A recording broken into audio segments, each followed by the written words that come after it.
చైతన్య రథం ప్రేక్షకులకు స్వాగతం, నమస్కారం.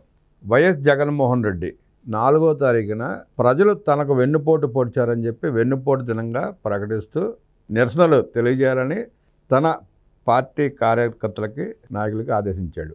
ఎవడన్నా బుద్ధి జ్ఞానం ఉన్నాడు వెన్నుపోటు దినం అంటారా దాన్ని? నువ్వు ప్రజలకు వెన్నుపోటు పొడిస్తే స్పష్టమైన తీర్పు ఇచ్చిన రోజు అది. ప్రజలు స్పష్టంగా తీర్పిచ్చారు ఆ రోజున. నువ్వు వెన్నుపోటుదారుడివి, బాబాయిని చంపించావు, చెల్లిని బయటికి గెంటేశావు, అమ్మకి కూడి పెట్టకుండా తరిమేశావు, నాయన్ని ఏం చేసావో తెలియదు, అనేక మంది నాయకుల్ని, కార్యకర్తలని నిలువున ముంచి వెన్నుపోటు పొడిచింది నువ్వు. అలాంటి నువ్వు వెన్నుపోటు రోజు అంటాం సిగ్గు కూడా సిగ్గుపడేలాగా ఉంది. దీని మీద విశ్లేషించడానికి మనతో పాటు సోషల్ యాక్టివిస్ట్ శ్రీలీల గారు ఉన్నారు. వారిని అడిగి మరిన్ని విశేషాలు తెలుసుకుందాం. నమస్తే శ్రీ. నమస్తే అండి. జగన్మోహన్ రెడ్డి వెన్నుపోటు అంటే నవ్వు కూడా నవ్వొచ్చేలా ఉంది. దాన్ని ఎట్లా విశ్లేషిస్తారు? వెన్నుపోటు మరి జగన్మోహన్ రెడ్డి గారికి సూట్ అయిన పదం. అందరూ ఆంధ్ర రాష్ట్రంలో జగన్మోహన్ రెడ్డి పెద్ద పోటుగాడురా అని చెప్పుకుంటున్నారంట. అంటే ఏ విధంగా పోటుగాడు అంటే తల్లి చెల్లికి వెన్నుపోటు, బాబాయికి గొడ్డల పోటు, తనకు తానే కోడి కత్తిపోటు, ఇన్ని విధాలుగా పోట్లు పొడిచిన ఈయన రాష్ట్రాన్ని ఏ విధంగా పొడిచాడు, ఏ విధంగా ప్రజలను ఇక్కట్లు పాలు చేశాడు, ఇబ్బందులకు గురి చేశాడు అంటే ఈ రోజున ఒక్కొక్కటిగా చెప్పుకుంటే ఈయన పొడిచిన ఎన్నుపోట్లు ఎన్నున్నాయి. అమరావతి రైతుల దగ్గర నుంచి ఎంతమంది ఆడపడుచులు ఉన్నారు, వాళ్ళందరినీ ఏ విధంగా ఇబ్బంది గురి చేశారు. మరి చూస్తే అమ్మఒడి అని చెప్పేసి ఏ రకంగా చేశాడు. మరి రైతులకి రైతు భరోసా పేరుతో ఏ విధంగా చేశాడు. కరెంటు బిల్లు 200 యూనిట్లు ఫ్రీ అని చెప్పిన ఆయన ఏం చేశాడు? మరి కరెంటు ఛార్జీలు పెంచి ఏ విధంగా ఆ కరెంటు ఛార్జీలకు అమ్మఒడికి లింకు పెట్టి, రైతు భరోసా కరెంటు ఛార్జీలు లింకు పెట్టి, మరి ఎక్కడా కూడా ఎవరికి కూడా మరి ఆ పథకం వర్తించదని చెప్పిన మహానుభావుడు జగన్మోహన్ రెడ్డి.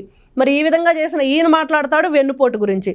మరి చెల్లిని అన్న వదిలిన బాణంగా రాష్ట్రం అంతా కాళ్ళు అరిగేలా తిప్పించి, మరి అదే చెల్లిని నువ్వు రాజకీయ పార్టీలో ఎంపీ సీట్ ఇస్తానని చెప్పి రకరకాలుగా ప్రలోభాలకు గురి చేసి ఈ రోజున ఇంటి కుటుంబం నుంచి ఒకటే ఉండాలి, రాజకీయంలో నువ్వు ఉండటానికి వీల్లేదని చెప్పి చెల్లికి ఏ విధంగా వెన్నుపోటు పొడిచారు. మరి తల్లిని మరి పార్టీకి అధ్యక్షురాలుగా నియమించి మరి దాని నుంచి మీరు ఉండటానికి వీల్లేదని చెప్పి సంతక సేకరణ చేసి స్టేజ్ మీద నుంచి కన్నీటి పర్యంతమై వైఎస్ విజయలక్ష్మి ఏ విధంగా వెళ్ళిపోయింది. మరి తల్లికి ఏ విధంగా వెన్నుపోటు పొడిచాడు.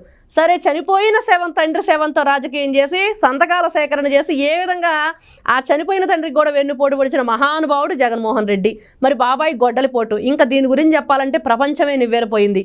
మరి మన కన్ను నా కన్నునే పొడుచుకుంటుందా అధ్యక్ష అని చెప్పిన జగన్మోహన్ రెడ్డి నిజంగా ఈ రోజున నీ వేలు నీ కంటిని పొడుచుకుందో లేదో తెలియదు, కానీ నువ్వు మాత్రం గొడ్డల పోటు అయితే బాగా వేసావు బాబాయ్ మీద, అది అందరికీ అర్థమైపోయింది అనేది ఈ రోజున ప్రజలందరూ కూడా మాట్లాడుకుంటున్న విషయం. మరి ఆ బాబాయ్ కూతురికి ఏ విధంగా వెన్నుపోటు పొడిచావు? ఇప్పటికి కూడా దాని గురించి 6 అనుమానాస్పదంగా చనిపోయినా కూడా ఎక్కడ ఆ కేసు ముందుకు వెళ్ళనీయకుండా చేస్తున్నాడు జగన్మోహన్ రెడ్డి. అందరూ వెళ్ళి ఈ రోజున అతని వైపే చూపిస్తున్నాయి. ఎన్ని విధాలుగా ఈ రోజున జగన్మోహన్ రెడ్డి వెన్నుపోటు పొడిచాడు. రైతుల దగ్గర నుంచి, ఆడపిల్లల దగ్గర నుంచి, అప్పుడే పుట్టిన పసిబిడ్డలు, కరెంటు లేక ఆక్సిజన్ అందక ఎంతమంది చనిపోయారు తిరుపతిలో. మరి చనిపోయే ముసలవాళ్ళను కూడా పెన్షన్ల పేరుతోటి మంచాల మీద మోసి కూటమి ప్రభుత్వం వచ్చాక చనిపోని ముసలాళ్ళను కూడా చనిపోయేటట్లు చేసి వాళ్ళ పీక ఒత్తేసి ఇదిగో పెన్షన్ డబ్బులకు వెళ్ళడానికి ఎండలో వెళ్ళలేక చనిపోయారని చెప్పేసి నువ్వు ఏ విధంగా డ్రామాలు ఆడిచ్చావు.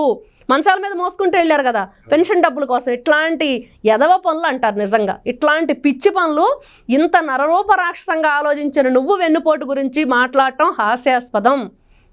ఇదైతే మనం ఖచ్చితంగా చెప్పుకోవచ్చు. జగన్మోహన్ రెడ్డి పాపం అసలు ఏం మాట్లాడాలో అర్థం కాక ఏం చేయాలో అర్థం, ఇదిగో నేను ఇక్కడే ఉన్నాను అరెస్ట్ చేయండి అంటాడు, సాయంత్రానికి బెంగళూరు వెళ్ళిపోతాడు. ఇట్లాంటి వ్యక్తి ఈ రోజు నువ్వు వెన్నుపోటు, కనీసం సునకాలు ఏదైతే జాగిలాలు ఉన్నాయో వాటికి పెట్టే ఫుడ్లో కూడా డబ్బులు కొట్టేసిన మీ అంత దౌర్భాగ్య పరిస్థితి ఇంకెక్కడైనా ఉందా? మరి గోవుల మరణాల మీద కూడా రాజకీయం చేసే మీలాంటి నికృష్టులు ఇంకెక్కడైనా ఉంటారా? హిందువుల మీద అదేవిధంగా చూస్తే మనం చూసాం, క్రిస్టియన్ ఎవరైతే పాస్టర్ ప్రవీణ్ చావును కూడా అడ్డం పెట్టుకుని ఆయన మరణం మీద ఏ విధంగా మీరు రాజకీయాలు చేస్తారు. ఇది కదా నువ్వు వెన్నుపోటు. ప్రజలను ఏ విధంగా ఇక్కట్లు ఇబ్బందులు గురి చేసి ఒక రాక్షస పరిపాలన అంటే ఇదిగో నేను చేసి చూపించానని చెప్పేసి ఇంకెప్పుడు కూడా గౌరవ సభని కౌరవ సభగా మార్చి నువ్వు రాక్షసానందం పొందుతూ వికటాట్టహాసం చేస్తూ ఏ విధంగా రాష్ట్ర ప్రజలను ఇక్కట్లు పాలు చేశావు.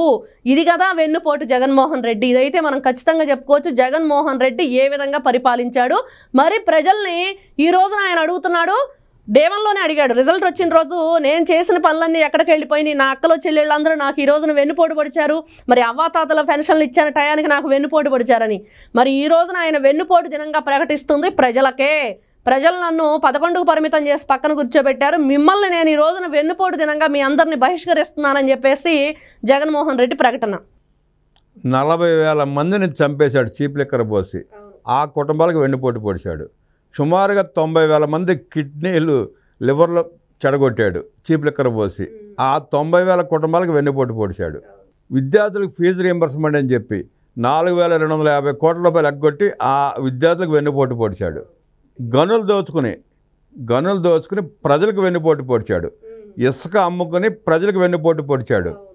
అలాగే డిఎస్సి ప్రకటిస్తానని చెప్పి ప్రకటించకుండా మోసం చేసి ఉపాధ్యాయులకు వెన్నుపోటు పొడిచాడు. సిపిసి రద్దు చేస్తానని చెప్పి ఉద్యోగస్తులకు వెన్నుపోటు పొడిచాడు. ఇలా రకరకాలుగా చెప్పుకుంటూ పోతే జగన్మోహన్ రెడ్డి వెన్నుపోటు పొడవని వర్గము లేదు, వ్యవస్థ లేదు. అలాంటి జగన్ రెడ్డి వెన్నుపోటు అంటే వెన్నుపోటు కూడా ఉలిక్కు పడుతుంది. దీన్ని ఎట్లా చూస్తారు? జగన్మోహన్ రెడ్డి నిజంగా జగన్మోహన్ రెడ్డి వెన్నుపోటు దినోత్సవంగా ప్రకటిస్తున్నాడు అంటే ఏం చేయడానికి వినతి పత్రం అందిస్తాడంట కలెక్టర్ ఆఫీస్కి వెళ్ళి వీళ్ళ నాయకుల్ని వేసుకొని. ఈ రోజున నీ పార్టీలో ఉన్న ఎమ్మెల్యేలు ఎంపీలు కూడా జైలు పాలయ్యి మరి బెయిల్ కూడా రాకుండా ఉన్న దీన స్థితిలో ఎందుకున్నారు అంటే వాళ్ళందరికీ జగన్మోహన్ రెడ్డి పొడిచిన వెన్నుపోటు ఏంటంటే, నేను సొమ్ము దాచుకోవాలంటే మీరందరూ కూడా ఏ విధంగా కష్టపడి పనిచేయాలి, మరి మీ కష్టపడి పనిచేసిన సొమ్మంతా కూడా నాకు ఇవ్వండి అంటే వాళ్ళు కష్టపడింది ఏంటంటే ఈ రోజున రాష్ట్రంలో ఎన్ని విధాలుగా దోచుకున్నారో మనం చూసాం. ఆ విధంగా వాళ్ళంతా ఈ రోజున జైళ్ళు పాలయ్యి ఏదైతే పార్టీ ఉందో ఆ పార్టీని కూడా నిలబెట్టుకోలేని పరిస్థితిలో ఉన్న దౌర్భాగ్య స్థితిలో ఉన్న జగన్మోహన్ రెడ్డి నిజంగా ఈ రోజున పార్టీకి కూడా వెన్నుపోటు పొడిచాడు. ఇదే జగన్మోహన్ రెడ్డి అసలు పాత్రధారి సూత్రధారి. ఆయన గురించి చెప్పుకోవడానికి ప్రత్యేకంగా ఉంది. ఆ పార్టీ సర్వనాశనం అయిపోవడానికి కారణం జగన్మోహన్ రెడ్డి అయ్యాడు.